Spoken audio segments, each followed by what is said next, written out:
Kunnamkulam sub registrar ഓഫീസിന് സമീപം ബൈക്കും സ്കൂട്ടറും കൂടി ഇടിച്ച അപകടത്തിൽ രണ്ടുപേർക്ക് പരിക്ക്.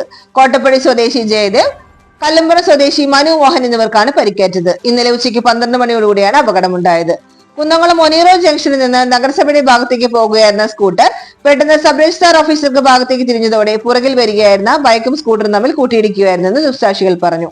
അപകടത്തിൽ പരിക്കേറ്റ ഇരുവരെയും കുന്നംകുളം നന്മ ആംബുലൻസ് പ്രവർത്തകർ കുന്നംകുളം മലങ്കര ആശുപത്രിയിൽ പ്രവേശിപ്പിച്ചു.